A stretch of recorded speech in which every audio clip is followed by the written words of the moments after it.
Assalamualaikum warahmatullahi wabarakatuh. Sebelumnya, selamat pagi, siang, atau malam. Perkenalkan, saya Andi Muhammad Irsyad Darwis dengan NIM C102. Di sini saya izin menyajikan data ataupun menjelaskan terkait data hasil seleksi ikan secara kuantitatif. Nah, teman-teman bisa lihat di sini eh, data kelompok 7, di mana di sini merupakan data dari kegiatan. Di sini ada tiga jenis data, yakni ada panjang baku, panjang total, dan ada bobot. Nah, untuk di sini saya memilih untuk panjang total untuk dirata-ratakan. Nah, di sini panjang totalnya saya telah pindahkan, bikinkan kolom baru. Saya urutkan dari terbesar ke terkecil, lalu saya rata-ratakan dengan rumus ini, average. Lalu selanjutnya ada ini ada data seleksi pemilih dari beberapa kelompok. Yang di mana di sini ada dari kelompok 5, 7, dan 9. Nah, di sini kita kan melakukan olah data seleksi pemilih, di mana untuk yang saya ambil itu ada bobot untuk dari tiap pemilih. Di sini ada sudah saya sajikan dan saya rata-ratakan. Nah, untuk terkait datanya itu kita urutkan dari terbesar ke terkecil. Kita sudah urutkan. Lalu untuk pertama bit yang between itu kita lakukan dengan mengambil satu data atau satu pemilih. Nah, di sini saya mengambil dari kelompok 7, yaitu kelompok saya. Saya pindahkan, lalu saya urutkan. Lalu untuk yang within-nya itu kita ambil dari 5 data tinggi dari setiap family. Nah, di sini saya sudah mengambil ini 5 dan ini 5. Saya pindahkan ke sini dan jadilah seperti ini. Kita lakukan seperti demikian untuk uh, agar hasil seleksinya itu lebih berkualitas atau kita itu ingin mendapatkan hasil yang terbaik. Lalu kita lanjut ke data bobot. Di sini ada data bobot. Untuk terkait data bobot sendiri itu di sini kita mengambil ayam jantan yang tadi yang di sini kita pindahkan ke sini, kita urutkan dari terbesar ke terkecil lalu kita rata-ratakan. Nah, selanjutnya untuk di genolnya itu kita hanya mengambil 10 sampel data. Nah, mengapa demikian? Karena kita hanya mengambil sampel, istilahnya kita hanya mengambil sampel dari uh, keseluruhan ikan yang telah kita seleksi. Nah, kita ambil, lalu kita rata-ratakan, dapatlah hasilnya demikian, lalu standar deviasinya itu demikian. Nah, untuk selanjutnya, untuk gigi satunya itu, ini agak rumit ya. Di sini ada menggunakan rumus, itu yang ini, teman-teman bisa lihat sendiri. Nah, untuk yang di sini itu, setelah titik koma itu, teman-teman bisa mengambil data yang untuk yang ini, D3 itu dari rata-rata. Lalu untuk yang ini itu dari standar deviasi.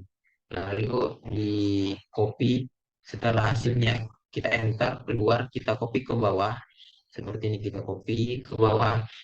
Lalu kita paste ke sini. Nah, jangan lupa setelah paste di sini itu menggunakan paste spesial. Lalu setelah di paste spesial kita rata-ratakan. Nah, untuk terkait hasil data seleksinya itu kita hanya mengambil 10 data ini, 10 data tertinggi yang telah kita urutkan dan hasilnya seperti ini. Hasil data ini, hasil data seleksi yang 10 ini kita rata-ratakan lagi dan kita cari standar deviasinya. Nah, di sini standar deviasinya adalah 16. Nah, kita itu usahakan untuk standar deviasinya itu mendekati 0. Nah, di mana di sini standar deviasinya ini sudah 0,7 ya. Untuk di hingga di G7.